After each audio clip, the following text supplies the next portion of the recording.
Morning folks, welcome back. So today we're at Whitfield Valley Nature Reserve. I'm going to head up through the Nature Reserve and up to Chatterley Whitfield Heritage Country Park. You might recall we passed through last year on my bike when I wasn't well enough to run. Well, hopefully I am well enough to run today. And we'll go and have an explore. For those of you who are new, hi, I'm Simon. I just love exploring the countryside. It's a gentle trot. And I hope these videos are just nice and relaxing.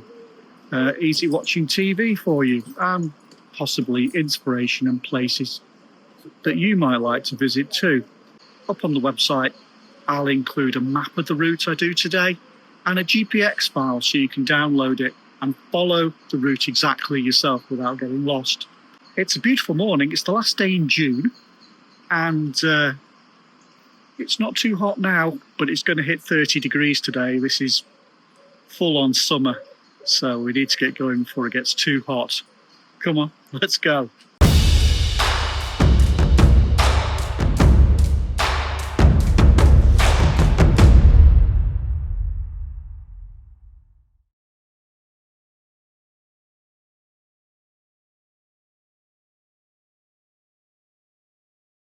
And we're off, starting from the Whitfield Valley Nature Reserve car park, which is free and located just off Ford Green Road here in Stoke-on-Trent. It also serves the Ford Green Hall Museum, where you can get a slice of 17th century yeoman life if you'd like to visit there too. It's hard to think that this nature reserve is post-industrial landscape, honestly. As soon as you start, you're just faced with a fantastic view.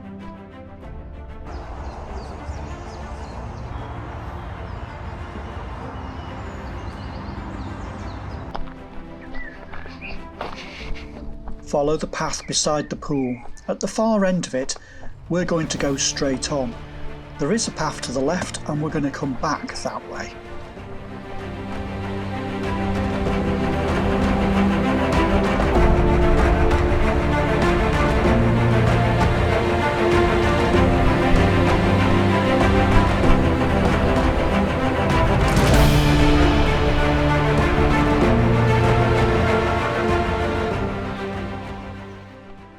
We're heading north through the Nature Reserve, which sits in a kind of valley with Ford Green Brook, or Banky Brook as it's known to the locals, sitting at its base. The brook runs south and joins the River Trent. This is adjacent to the old mining site, and the valley was once heavily industrial. Following the colliery's closure, nature was allowed to re-establish itself and transformed the spoiled ground into grassland, heath and ponds and reeds. It's really beautiful.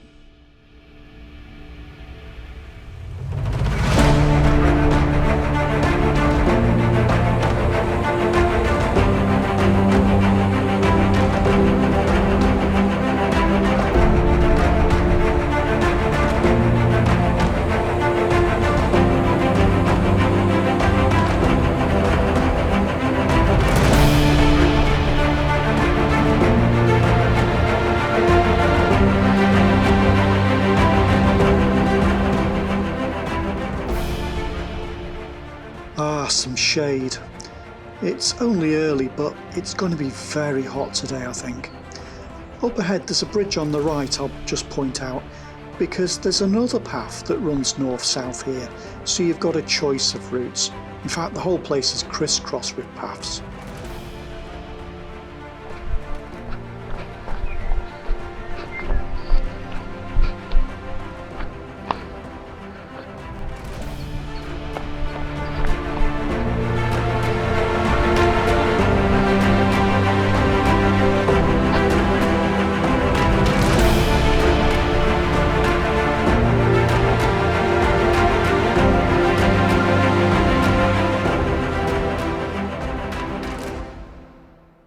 I just paused to say hello to the Canada geese. Lots of wildlife here, and this is a site of special scientific interest.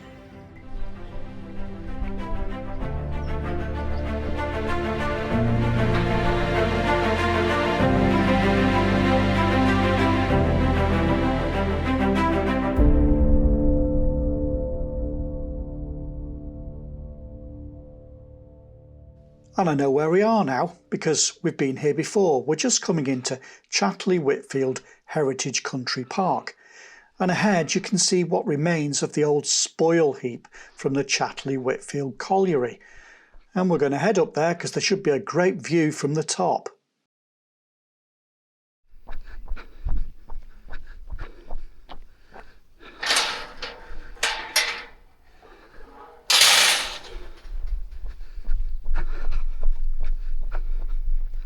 They've been mining coal here for a long time. Probably started in about the 13th century by the monks from the nearby Hulton Abbey, the ruins of which lie just south of here. What we're looking at here is the Chatterley Whitfield Colliery, which grew to become the largest mine in Europe and became the UK's first colliery to produce more than 1 million tonnes of saleable coal in a year. In 1881 there was a tragedy and 24 miners died, but mining continued here until its closure in 1976. They did try to open an underground mining museum here, but it was too dangerous and they closed it down.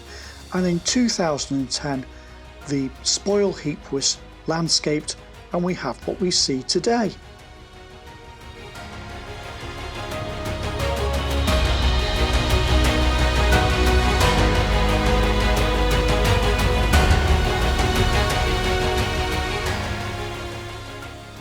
The colliery lies on the other side of the hill. We just get a quick glimpse of it here.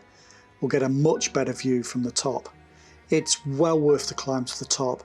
The views are stunning. Morning. Oh, vicious killer dog, hello. Nature is already reclaiming what remains of the colliery. This looks like a winding tower, I guess, probably bringing the spoil up onto the heap. Doesn't take long for nature to reassert itself.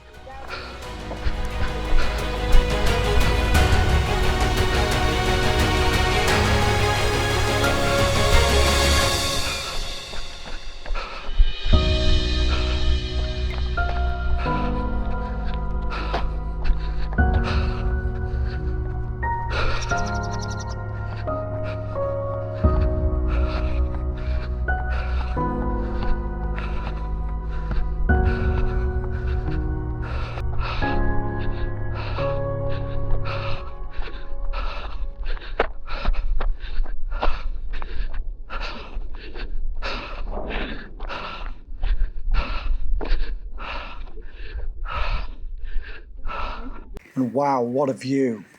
I particularly liked looking north up towards Mow Cop. I'm used to seeing it from the other side. Quite interesting to see the ridge from this side. Abandoned and derelict. Here's the old colliery itself. It's a listed building, so it's still standing, but it's looking a little bit worse for wear.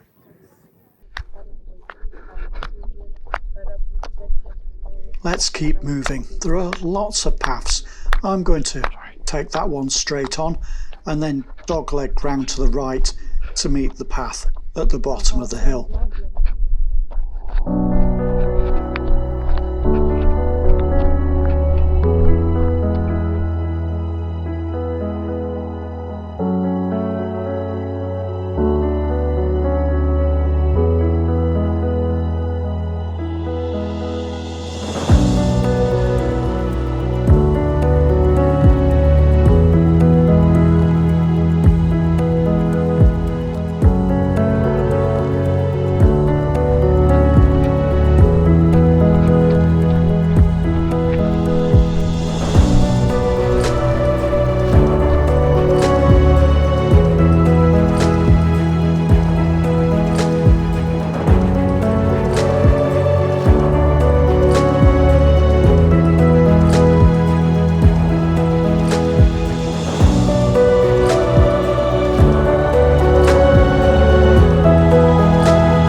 We're heading south now, back towards our starting point. We'll cross the bridge here and then follow the main path, heading south back towards the start.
If you've watched the other video where we cycled through here, you'll know this comes out on the road. So we're going to take this path on the left, head up through the next field, and then take the path to the right and just follow it right back to the pond where we started.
Okay, all done. 3.7 miles, not too far today. But the sun, oh, all right in the shade, but when you come into the sun, it was absolutely draining, really was. So, glad to get back to the car for a drink of water. Hope you enjoyed that. And yeah, worth a visit. And you could walk the route I've done, or there are lots of crisscrossing paths you could have taken. Or perhaps if you're running, you could have run in from Stoke or from Biddulph or Congleton and make the top of that hill your turnaround point on a there and back. Always nice to have a hill for a push at the halfway point. Right, water. Speak to you next time. Take care.